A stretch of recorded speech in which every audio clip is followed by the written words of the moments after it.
over to you, please. How did you start your business? But before, just if you can just introduce it on a high level, what it is and you guys do, then how you started. Fantastic. Firstly, thank you for having me today. I think it's an absolute pleasure to be here. In terms of the business, it's Kensington Capital. That's the name of the business. It's a corporate finance and accounting advisory practice in its principal service offering. The business was started in 2021 whilst I was doing my MBA. Yeah.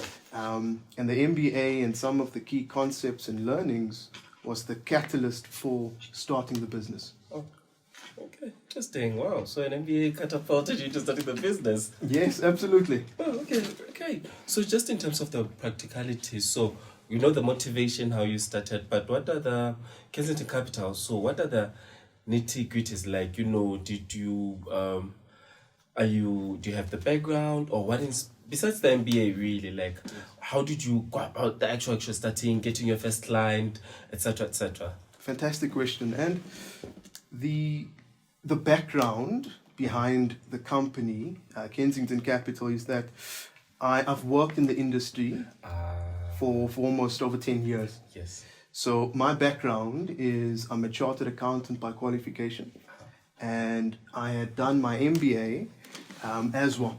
And the MBA was really to gain more knowledge about leadership, about strategy, about entrepreneurship. Yes. And that was some of the building blocks and the foundations for the business. And the way the business started really, and by the grace of God and the support of my wife and my family, is that I identified an innovative and somewhat revolutionary advantage in the industry, where we are learnt about the concept of a gig economy.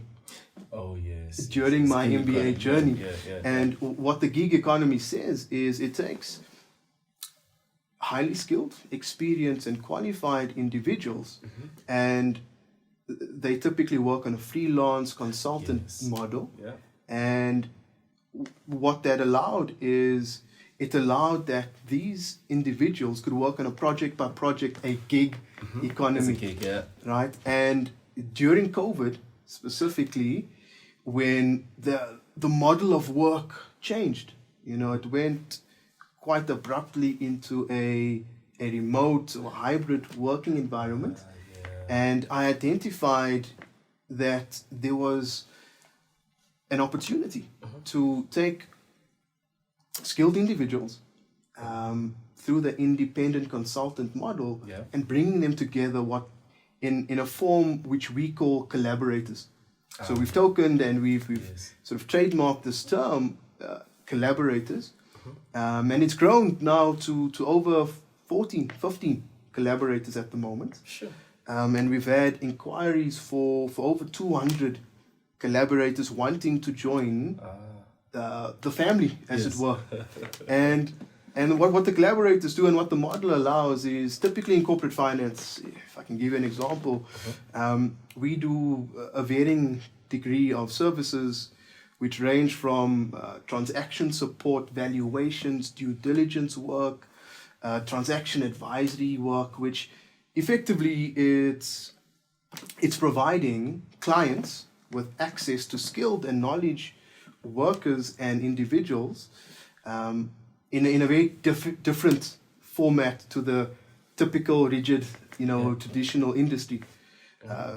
So simplistically, if you look at a merger or an acquisition, it's very simple, very similar to buying a house. The typical process would be there's an estate agent or an advisor to the seller. And as a buyer, you would put down an offer to purchase and then follow that typical process. M&A is very similar to that, where you've got a seller of a business or a buyer of a business, where we as Kensington Capital and the advisors get appointed to assist and support our clients through that journey of an acquisition or a divestiture of a business. And that ultimately and essentially is what we do and all the related components to that. And also we provide accounting and finance services as well. Yes. Okay. So then, besides the let's for lack of a better word, the tailwinds of COVID and working from home, what else could you say contributed to you besides and the MBA as well, like that mental shift to say we actually want to work as collaborators. We want to, what was that one element that made you do it? Because you could have done this in 2019. Sure. But, we didn't have the COVID tailwind, the work from home tailwind. Yes. Like, what was that one other element that really, really struck and said, no, let's be collaborators, let's we have all the skills, let's just take them to market? Yes. So I think twofold. One, entrepreneurship's always been in my blood. So I think that's one of the contributing factors. Come put out. Yes, I come from a very humble family, and my parents had a very small business, and I saw them at a young age make ends meet through this business, building the business, working hard, and making an ultimate success of the small business. And the power of small businesses in South Africa and the impact they can make is one of the key contributors to my thinking about starting Kensington Capital. And the second key component and driving force behind it was identifying the advantage in the market. Right? And the MBA really, the GIBS MBA that I did was, it gave me that ability and the insight and those theories and concepts. Correct. That opened my eyes to really taking that first step in the journey. It taught me all the skills that I needed, that were embedded, yes, but it gave me that solid foundation from a theoretical perspective as to what makes a good leader. And then ultimately just going for it, taking that first step. There's this motto that I've always lived by, which says the best way to start is to start. I've always lived by this ethos where one needs to take that first step. To sort of break out of that comfort zone. And it served me well. I mean, we've grown the business so nicely, phenomenally over the last almost 2 years now. And we've built a client base. Some of our clients are some of the largest private equity firms in South Africa. We've got clients in varying sectors and industries, fintech, edutech, insurance. We've got financial services clients onboarded. And interestingly, we've got other established corporate finance practices that have been around for many years that have started to utilize our services.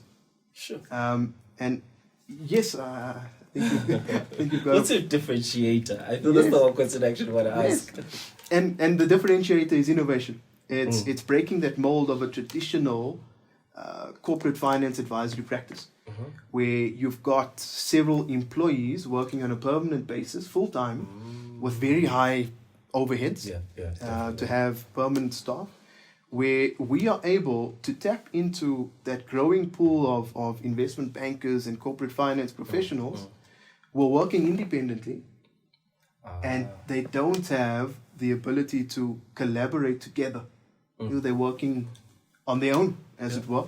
And what the Kensington Capital business model allows is that clients can get access to those highly skilled individuals almost at a very competitive rate, to typical larger established corporate finance practices, because those collaborators, those independent freelance consultants, are working on a project by project basis. So we are able to price differently, more competitively, because that independent consultant is motivated and driven by the value creation that they bring. So the number of hours that they bring and the number of hours that they invest in a project, they're getting a reciprocal compensation for it. and then I'll share with you an example. As part of our collaborator pool, we've got mothers who typically may not have the ability to work full time. Correct. But they've got excess capacity and clearly highly skilled, highly qualified, educated, and we are able to allow them to supplement their household income through Kensington Capital by working on a project as and when they can. So how does Kensington Capital, okay, so just a few things, the day to day. Maybe let's say I approach you, I'm like, hey, there's this M&A I'm thinking of, okay, maybe I want to acquire this, they're looking for so much. So walk me through that user, like that customer journey, like how does it work from me approaching you to you staffing the project, resourcing the project, and obviously I have to pay you at some point. Just walk me through one of your, maybe perhaps best projects, one that really resonates with you then. Fantastic question. And our customer value proposition and that journey map is akin to any typical project where there will be a request for service, where the individual would approach Kensington Capital through the various platforms, mediums, whether it's LinkedIn or the website or just a simple Google search. They would approach us. We would have an initial consult, so a consultation, where we identify what the need is, what the service request is, and to your point and to your example, if it's an acquisition, we would understand, right? So we'd first do a proper what we call knowledge assessment. So we'll understand what the project entails.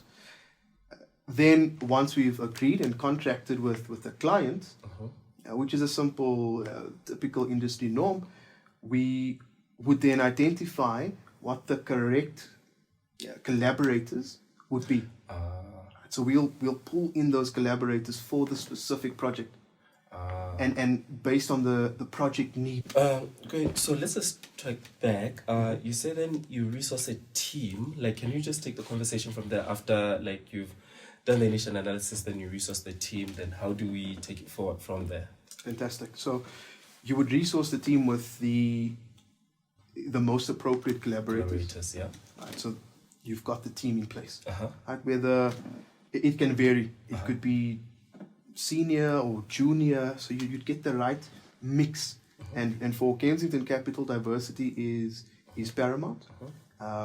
One of our key values is empowerment, transformation. We are a 100% Black owned and managed business, so diversity is critical. So we'll always resource our teams appropriately. So you get a good blend of skills. That team would be the team that's dedicated to that project, right? And delivering the value proposition that we've agreed upon and outlined with the client.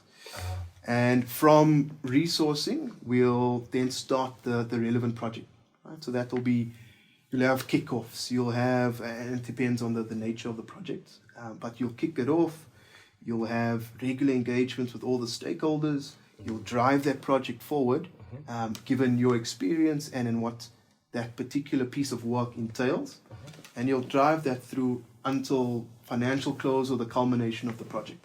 Okay, interesting. Okay, great. So we've discussed, how you started, the motivation, okay, go GIBS, go the MBA. Then what services do you actually provide? Like, I know you touch on M&A, transaction advisory, but, what type of services do you really offer? Like, if maybe we can just highlight a bit more on those. Fantastic. So we provide a broad range of services, ultimately within two categories, corporate finance and accounting.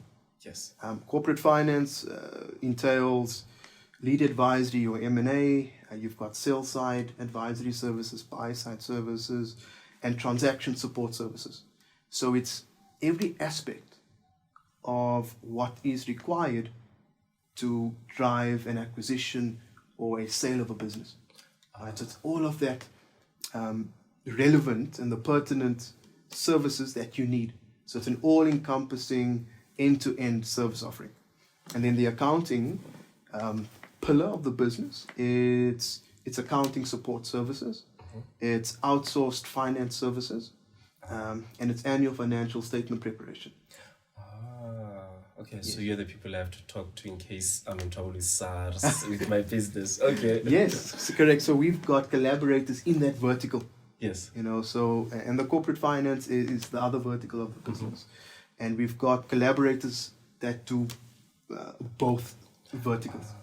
So how do you? So I'm assuming collaborators are gig workers. How do you maintain them? I know you did say that value. For them, the value that they deliver is really the biggest driver. But how do you make sure that a collaborator will be available? So let's say you kick off a project now in Feb, that this particular collaborator will be available. Like, how do you de-risk that in your business to make sure that there's always someone? Because now you don't want a chicken and egg situation where you have the work, you don't have a collaborator, or you have a collaborator that's idle, you don't have work. How do you, practically for an entrepreneur out there who's following your model, how would you advise? How do you go about it, and how would you advise them to do it as well? Again, fantastic question.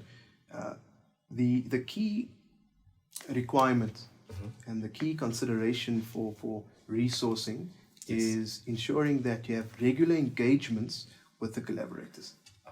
So you're constantly engaging with them to understand capacity, to understand commitments. They are independent and freelance, which is important to note. And by having that trust model between Kensington Capital and the collaborators is important. Right, so it's that ongoing engagement. It's ensuring that you've got a large enough pool of collaborators to always know that you've got a resource available. Yes. Okay, interesting. So that constant touch base type of thing. Correct. So is it like what? Weekly check-ins, monthly check-ins, or something practical that it like an entrepreneur listening to this can do. Is it really as simple as that? Just a weekly check-in? And it's important to have a very strong planning team. I think that's critical. We've got a dedicated individual that monitors planning quite closely.